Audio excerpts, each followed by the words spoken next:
En nuestro espacio estelar del día vamos a compartir el cafecito con el director de la CISALRIL, el superintendente de Salud y Riesgos Laborales, ¿verdad?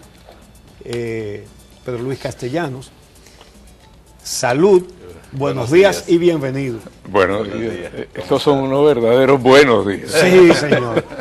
Vamos a ver.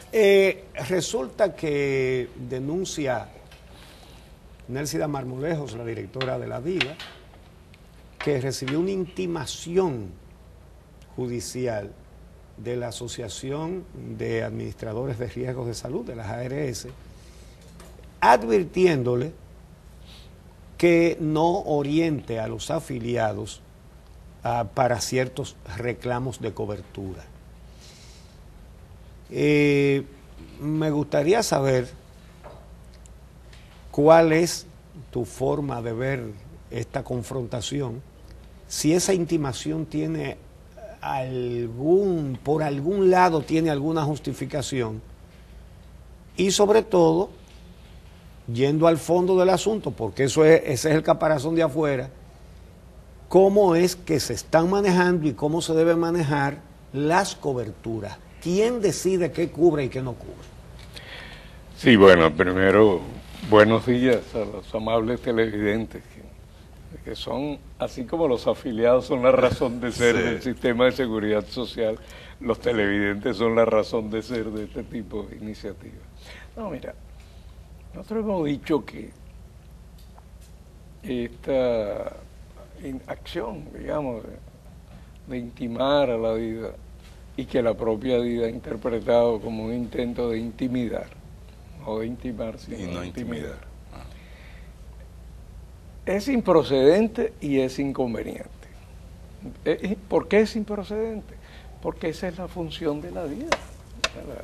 La DIVA tiene que recoger todas las reclamaciones que le lleguen y legalmente tiene la responsabilidad de procesarlas, incluso la ley dice llevarlas hasta el final. ¿Tú puedes informar, Pedro Luis, este caso específico, cuál fue, de manera que el televidente pueda entenderlo? Bueno, básicamente se refiere a que, ustedes saben que a finales de octubre del 2015, el Consejo Nacional de la Seguridad Social aprobó la resolución 375-02, que por cierto ha sido considerada uno de los avances más importantes desde que existe el Seguro Familiar de Salud en favor de los afiliados. ¿Por qué? Bueno, ahí se introdujo, primero se amplió la cobertura para gastos catastróficos a 1 millón por cada evento. Antes era 1 millón en total, 1 millón por año y por afiliado. En segundo lugar, se amplió la disponibilidad para medicamentos prescritos ambulatoriamente, que eran 3.000, se pasó a 8.000. Es insuficiente, pero es más del doble de lo que había. Se fortaleció la cobertura de los recién nacidos, con 1 millón desde que se nace hasta que se cumple el año. Y se introdujo, bueno, hay otras cosas ahí, pero se introdujo el concepto de atención integral. ¿Qué es atención integral? Es la idea de que si una persona, un paciente, un afiliado, se le prescribe un procedimiento que está en el catálogo, en el grupo 9, el grupo 9 son los de alto costo, y el grupo 7 son las cirugías. Si se le prescribe un procedimiento que está en el catálogo, pero para que ese procedimiento se pueda realizar, se necesitan o medicamentos o procedimientos que no están en el catálogo, esos medicamentos y procedimientos deben ser cubiertos, porque si no, no se podría realizar el procedimiento que está en el catálogo. Eso fue lo que el Consejo llamó atención integral.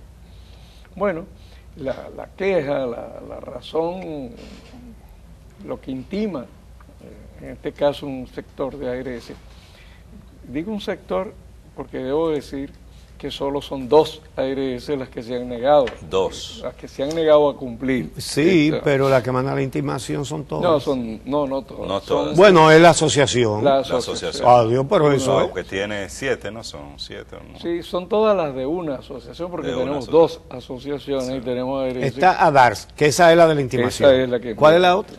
ADIMARS. que es lo que eran las igualas médicas antes, se conformaron en Adimars. Alguna gente dice que son las pequeñas, pero en realidad no son tan pequeñas, ¿no? Bueno, el hecho es que la DIDA, a partir de esa resolución, han crecido las quejas y reclamos por parte de afiliados que consideran que no se les está cumpliendo con sus derechos en lo que corresponde a la atención integral. Debo decir que la DIDA los recibe, los procesa, la mayoría se resuelven, porque como les digo antes, en la práctica solo son 2 ARS las que se han declarado en rebeldía que no lo aceptan. Si no la resuelven, la DIDA lo que hace es que los pasa el caso a la superintendencia. La superintendencia pues investiga cuando tienen razón. Se han pasado casos, se han pasado casos. Se han pasado. Claro, muchos. ¿Qué ha hecho la CISARRIL? Entonces esos casos en la CISARRIL los investiga cuando se considera que el afiliado tiene razón, porque a veces no tiene razón. Se intima es una mala palabra ahora en estos días, se exhorta a la ARS correspondiente a cumplir, la mayoría cumple cuando se le exhorta. Y si no cumple, se abre un expediente sancionatorio. Y claro, ya ha habido sanciones. ¿De qué tipo de sanciones estamos hablando? El reglamento de sanciones tiene un tope que es más o menos equivalente a 2 millones por caso, 2 millones de pesos por caso. Y ha habido sanciones en algunos casos. Bueno, el tema con esto de la intimación a la DIDA, porque no quiero dejarlo en el aire, sí. Ha sido por eso. La reclamación es que la DIDA, aparentemente ellos consideran que la DIDA ha estado, entre comillas, incitando a los afiliados que reclaman sus derechos a que reclamen que no se le está cumpliendo con la atención. Y no es para eso que está la DIDA. Ese es el tema, por eso digo. Porque esa es la razón de ser de la DIDA. Es improcedente por eso, porque para eso existe la DIDA. Sí. Pero también he dicho que es inconveniente. ¿Por qué es inconveniente? Porque tomar el camino de ese tipo de reclamaciones por vía de abogado, que son preámbulos de ir luego a los tribunales, etcétera, es como destapar la caja de Pandora. Es abrir una puerta para un camino que uno sabe dónde empieza, pero que no sabe dónde termina, que es el camino de la judicialización de las diferencias al interior del sistema de seguridad social. Eso en Colombia, por ejemplo, que es un sistema muy parecido al nuestro, sí, en lo que a salud se refiere. Eso en Colombia generó una crisis de tal envergadura que llegó un momento que la Suprema, el equivalente a la Suprema Corte en Colombia, casi que lo único que trabajaba era, ellos le llaman, no le llaman amparo, ellos le dan otro nombre, pero es recursos de amparo, por supuesto o real incumplimiento.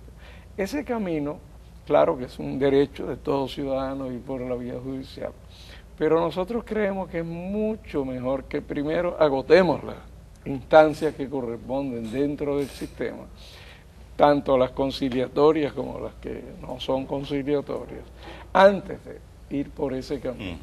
Nosotros pensamos que es inconveniente. Y quien más tiene para perder es el que más tiene para ganar. Abrir ese tipo de caminos, los que pueden perder más son aquellos que más se benefician económicamente en el sistema. Pero esto es un sistema que le llaman solidario. Consiste en que tú afilias, digamos, 1 millón de personas, hay quizá 500, o vamos a decir 1000, que tienen enfermedades de tratamiento costoso, mucho más costoso que lo que paga ese afiliado, pero hay 950,000 personas que pagan todos los meses y que no van al médico. Uno porque están sanos y otro porque no les gusta mucho ir al médico. Entonces, si tú no quieres los que tienen cáncer o los que te salen costosos, entonces tampoco cobre la cuota de los que no van al médico. No es así. Eso se calcula por estudios actuariales. O sea, se estudia la probabilidad de ocurrencia de un consumo de este tipo, de una necesidad de este tipo, versus su costo en el mercado. Eso se hacen modelos actuariales que dicen cuánto es lo que per cápita corresponde ser aplicado. Cuando se aprobó la resolución 37502, se hizo un incremento de más de 70 pesos en el per cápita del régimen contributivo, entre otras cosas para corregir la inflación y para cubrir este tipo de ampliaciones que se hicieron en el catálogo. Debo decir que en la práctica, porque ya tenemos desde octubre del 2015 hasta ahora casi 2 años de estarlo aplicando, efectivamente nos hemos dado cuenta que los costos han ido aumentando en el mercado de la salud y que debe incorporarse en el catálogo de prestaciones nuevas prestaciones, de manera que faciliten la aplicación de este tipo de acciones, de abordaje, de atención integral. Y nosotros tenemos una propuesta que, por cierto, nos la solicitó el Consejo y la vamos a presentar probablemente hoy o mañana ante el Consejo. De un catálogo de prestaciones, con nuevas prestaciones de servicios. Sí, en total pensamos que se deben incluir alrededor de 70 y tantas interpretaciones y medicamentos. Pero vamos a comenzar con unos 44, 45, para ir, a medida que vaya existiendo disponibilidad financiera, ir progresivamente ampliando. Ya, por eso es muy importante. Se estableció ese mecanismo para ir actualizando en no sé, sociedades donde hay avances tan rápidos periódicamente. Y tiene que actualizarse periódicamente. Claro, que sí. Claro, siempre depende de la disponibilidad financiera. Y ese es un tema importante. Lo que pagamos y cómo lo pagamos como sistema de seguridad social tiene mucho que ver con cómo el sistema de salud ofrece sus servicios. Nosotros pagamos básicamente pago por servicios prestados, o sea, fee for service, se le dicen en inglés, pago por servicio producido. Eso tiene muchas virtudes, pero tiene un problema, de que eso estimula a los prestadores a concentrar su oferta en aquellos servicios que dan más beneficios, que dan más ganancias, que no siempre son aquellos que tienen mayor impacto.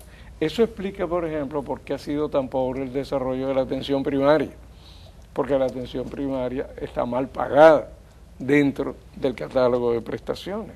Entonces no es atractivo, no ha sido atractivo. Uno de los cambios que queremos introducir en el catálogo, a propósito de este esfuerzo que estamos haciendo últimamente, es fortalecer, pagar mejor los procedimientos y estrategias de trabajo que son típicas de la atención primaria. Por ejemplo, la búsqueda activa de las patologías crónicas, el diagnóstico temprano, la atención continuada, también cosas que son esenciales y que no están. Por ejemplo, la atención paliativa domiciliaria de los pacientes terminales. Eso en todas partes, en todos los países existe. Nosotros no la tenemos y no la tenemos y tampoco la pagamos. Yo estoy seguro que en la medida que empecemos a pagar esto dentro del sistema, pues se va a desarrollar. Y no solo es un tema de humanidad, que lo es para los pacientes terminales, que por cierto cada vez son más. Solo SENASA está incorporando, según ha dicho el director de SENASA, alrededor de 2.000 casos nuevos de cáncer por mes. Por mes. Uy. O sea, 2.000 estamos hablando nuevos cada mes. No estamos hablando de cosas raras. ¿Cómo les ha ido hasta ahora? Porque ustedes llevan todas esas estadísticas. ¿Cómo les ha ido a los pacientes en general con sus atenciones? ¿Y cómo les ha ido económicamente a las ARS? Bueno, el sistema no está en crisis desde el punto de vista financiero, a diferencia de otros países. Nuestro sistema financieramente es estable y hay un margen que se prevé alrededor del 10% para gastos de lo que se dispersa a las ARS. Se le garantiza alrededor del 10%. Y las utilidades, las ganancias, ¿cómo han sido hasta ahora? Exacto, más los que sean utilidades por la manera de gestionar el negocio. No hay ARS que estén perdiendo hasta ahora. Todas en este pero y en los últimos 5 años. ¿Están ganando poco? ¿Están ganando mucho? Los márgenes de beneficio por paciente no son altos, pero el problema es que el número de Pero afiliados lo mismo que estábamos diciendo, es que hay un montón de gente que paga y no va al médico. Sí, Pedro Luis. Ese nada más es ganancia. Hace algunos meses se hablaba de una reforma. Se presentó, no sé si llegó a presentarse un proyecto de reforma a la seguridad social. ¿Cuál es la situación de ese proyecto? Sí, lo que se entendió como un anteproyecto oficial de reforma de la ley, en realidad era un borrador de trabajo, que compiló todas las propuestas que para ese momento, el gobierno tenía en sus manos, que le habían llegado, y ese borrador lo sometió a consideración de los principales sectores vinculados a la seguridad social, de manera que pudieran opinar. Eso se sometió en enero de este año, que fue una reunión, se entregó, además de que se envió a muchos que no estaban ahí. Ajá. Y se ha estado recibiendo. Se ha estado recibiendo. Sí, muchos. Incluso debo decir que algunos aportes muy buenos. Nos gustaría conocer detalles de los principales elementos. Porque eso ya no depende de nuestro nivel, sino de otros niveles del gobierno. Yo entiendo que el gobierno preparará un anteproyecto que trate de recoger lo más posible, porque a veces hay propuestas que son contradictorias y que no son posibles. Tenemos que hacer una pausa ahora, pero cuando regresemos nos gustaría conocer por lo menos algunos de esos aspectos que en estos momentos significan grandes retos de cambio y de reforma a la seguridad social. Volvemos en breve, no se vayan.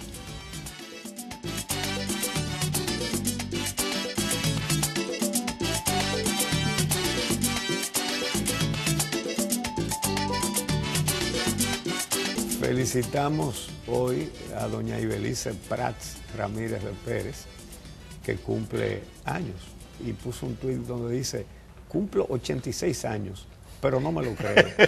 Esa es Ibelice, un abrazo. Un abrazo para ella. Yo también quiero unirme a este abrazo a doña Ibelice, sí. Es una persona a quien quiero mucho. Y continuamos esta conversación con el superintendente de Salud y Riesgos Laborales, Pedro Luis Castellanos. Tú dejaste una pregunta en el aire. Sí, estábamos hablando de la reforma del sistema de seguridad social, de la ley, y quizás un punto de partida antes de entrar en aspecto específico es ¿por qué hacer una reforma de todo el sistema en estos momentos? ¿Cuál es la Eso es muy importante. En lo que se refiere a salud, pensiones, hay muchos comentarios que se podrían hacer, pero yo prefiero que los hagan personas más directamente ligadas a ese mundo de las pensiones. Lo que se refiere a salud, mira, es ahora que hay que hacerlo, porque ahora no estamos en crisis. La pregunta anterior, otros países han tenido que tomar medidas heroicas cuando ya tienen una crisis. En medio de una situación de crisis. Y siempre es más difícil. En primer lugar, nuestra población cambió. Hace 25 años, nosotros teníamos una población rural que era una proporción elevada. Ahora vivimos concentrados en pocas ciudades. Entonces, segundo lugar, nuestra población ahora vive más tiempo. Tenemos, en este momento... Sin embargo, yo no había visto nunca morirse tantas personas jóvenes de enfermedades catastróficas. Así es. Eso está sucediendo mucho. Entonces ya nuestro perfil de salud ya no es solo aquellas enfermedades que se resuelven con un contacto, una infección, un parto, no, ahora tenemos dentro del perfil de salud de nuestra población una cantidad importante de nuestra población, enfermedades, patologías que son para toda la vida. Que son crónicas. Y que va a tener que periódicamente ser atendidas. Y que además requieren, cuando se complican, requieren procedimientos costosos, cada vez más costosos, en la medida que se complican. Entonces, hay que cambiar el modelo para evitar que se compliquen, para detectarlos tempranamente, para hacer un uso más eficiente de los recursos. Si seguimos con un modelo concentrado en los ámbitos de mayor costo y de mayor complejidad, es insostenible, simplemente va a ser insostenible en unos años.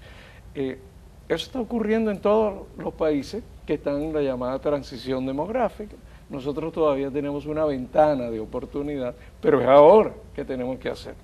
Por otro lado, cambió la economía del país. Una economía que ha estado creciendo, todos sabemos, por décadas. Y eso ha desarrollado, por ejemplo, un sistema financiero fuerte, poderoso, saludable. Entonces, hay que regular mejor las relaciones entre el sector asegurador y los afiliados y los prestadores, para evitar que los conflictos entre intereses particulares, sobre todo entre prestadores y aseguradores, hagan naufragar el sistema. Yo he dicho que no podemos permitir como sociedad que nuestro sistema de aseguramiento en salud quede atrapado entre conflictos particulares entre prestadores y aseguradores.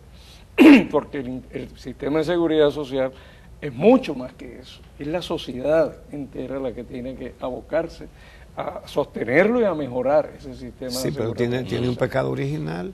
Y tiene varios. Sí, pero sobre todo el sistema tripartito, en el cual se necesita voto de todo el mundo, consenso absoluto, y eso le da a cada parte un poder de veto absoluto. En el Consejo de la Seguridad. Entonces, en el Consejo de la Seguridad, que es donde se decide qué es lo que se va a cubrir y qué es lo que no se va a cubrir. Entonces, el que quiere cubrir lo menos posible para obtener más ganancias, simplemente no estoy de acuerdo. Mira, y por eso una profesión, una ciencia como la médica, que posiblemente es la que más avanza día por día, entonces no se pueden actualizar los servicios a los nuevos descubrimientos. Mira, el tripartismo que en nuestro país se introduce por ahí alrededor del 90, aquellos célebres acuerdos que ha tenido efectos positivos. De hecho, el sistema, la ley de seguridad social surge. Es una de las conquistas de ese acuerdo. El tripartismo ha hecho cosas, ha representado cosas positivas para el país. Pero en el caso del Consejo de la Seguridad Social, quedó representado, como tú estás diciendo, como una especie, la gente lo llama veto. O sea, es un veto.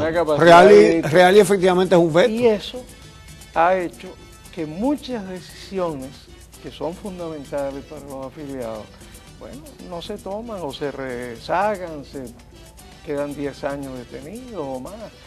Nosotros hemos dicho que hay que modificar ese mecanismo de toma de decisiones, claro, no necesariamente eliminando el peso del tripartismo, pero por lo menos garantizando que aquellas decisiones que tienen que ver con derechos de los afiliados o con mejorías de los servicios, las prestaciones a los afiliados, no necesariamente tengan que estar sujetos al hecho de un consenso absoluto, sino a una racionalidad basada en un concepto de necesidad, de posibilidades, de viabilidad, etcétera, y no necesariamente a que haya una negociación, digamos, entre sectores particulares que, bueno, es lógico, tiene cada uno sus intereses.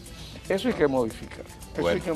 Muchísimas gracias, Pedro Luis Castellano, Superintendente de Salud y Riesgos Laborales, por compartir con nosotros todas estas informaciones y análisis de interés sobre la seguridad social en nuestro país.